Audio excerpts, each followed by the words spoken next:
आदाब साथियों, मानव आवाज़ सहारनपुर न्यूज़ चैनल में आपका स्वागत है।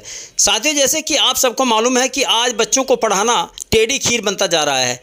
इसके पीछे मुख्य कारण स्कूलों द्वारा भारी भरकम ट्यूशन फीस, हर वर्ष रजिस्ट्रेशन फीस, ड्रेसें, पुस्तकें आदि के नाम पर स्कूल संचालक अभिभावकों को लूटने का कार्य कर रहे हैं। अब ऐसे में लगातार मिल रही शिकायतों पर संज्ञान लेते हुए जिलाधिकारी सहारनपुर द्वारा नियम संबंधी जानकारी साझा करते हुए अभिभावकों को सचेत किया। कहा कि कोई भी स्कूल संचालक अभिभावकों को किसी स्पेसिफिक शॉप से पुस्तकें खरीदने के लिए बाध्य नहीं कर सकता।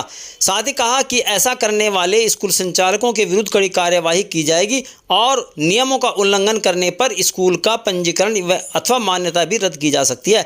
अब सवाल यह उठता है कि जो स्कूल संचालक पब्लिशरों से मिली भगत कर मन मर्जी रेट अंकित करा अभिभावकों की जेबों पर डाका डाल रहे हैं। साथ ही हर सब वित्त पोषित स्कूल विद्यालय में प्रकाशकों की पुस्तकें भी निर्धारित हैं जो स्पेसिफिक शॉप के अतिरिक्त कहीं नहीं मिलती। तो ऐसे में अभिभावकों की मजबूरी है जिन्हें बिना फोर्स करे ही उन्हें पब्लिशर की पुस्तकें खरीदनी पड़ेंगी जो विद्यालयों में पढ़ाई जाती हैं। यदि सेम पब्लिशर की पुस्तकें अन्य दुकानदारों पर उपलब्ध होंगी तभी अभिभावकों के लिए यह राहत भरी खबर हो सकती है, वरना नहीं। हालांकि 50% से अधिक अभिभावकों ने अपने लाडले बेटे बेटियों के लिए पुस्तकें व अन्य सामान भारी भरकम दामों पर खरीद लिया है।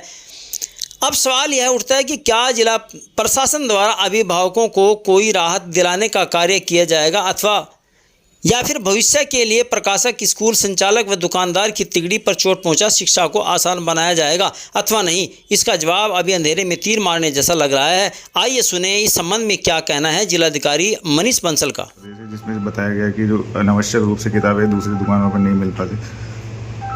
देखिए, जो उत्तर प्रदेश स्ववित्त पोषित विद्यालय अधिनियम 2018 है, उसके अंतर्गत कोई भी निजी विद्यालय चाहे वो किसी भी बोर्ड का हो, वो कुछ नियम का पालन करता है जिसके तहत ना तो वो किसी भी बच्चे को किसी स्पेसिफिक दुकान से किताबें खरीदने के लिए, यूनिफॉर्म खरीदने के लिए विवश कर सकते हैं और साथ ही साथ उनकी जो फीस स्ट्रक्चर है वो भी रेगुलेटेड होती है और उसका पूरा ब्यौरा हर स्कूल को हर साल अपना सत्र शुरू होने से पहले जो डिस्ट्रिक्ट लेवल की इसकी कमेटी बनी हुई है उसको देना होता है। कल हम लोगों ने इसकी कमेटी की मीटिंग बुलाई है क्योंकि प्राय ये शिकायतें प्राप्त हो रही थी कि स्कूल जो हैं वो इस प्रकार की कुछ बच्चों को किसी स्पेसिफिक दुकानों से ही किताबें खरीदने के लिए विवश कर रहे हैं। इसमें मैं ये सभी स्कूलों को ये बताना चाहूँगा कि अगर कोई भी इस अधिनियम के जो सेक्शंस हैं उनका उल्लंघन करते हुए पाया जाएगा तो उसको प्रथम उल्लंघन के लिए 1 लाख रुपए तक का जुर्माना और अगर द्वितीय उल्लंघन करते हैं तो अप टू 5 लाख तक जुर्माना और अगर तृतीय उल्लंघन पाया जाता है तो उसमें उनकी मान्यता प्रत्याहरण की कार्रवाई शुरू की जाएगी। इसमें अगर हमारे कोई भी जो अभिभावक हैं वो किसी प्रकार की कोई ऐसी साक्ष्य सहित शिकायत देना चाहते हैं तो वो हमारे कार्यालय में जमा करवा सकते हैं। कल दिनांक 17 तारीख को हमने ये बैठक बुलाई है और इसमें इन बिंदुओं पर और इन शिकायतों पर विस्तार से हम लोग चर्चा करेंगे और अगर कोई साक्ष्य सहित हमें कोई शिकायत प्राप्त होती है तो उसकी जांच करा के कार्रवाई करेंगे। सर, कई स्कूलों में जो किताबें मिल भी चुकी है और कई जगह फीस भी जा चुकी है तो उसको लेकर क्या तरह की? नहीं, देखिए, अगर जो भी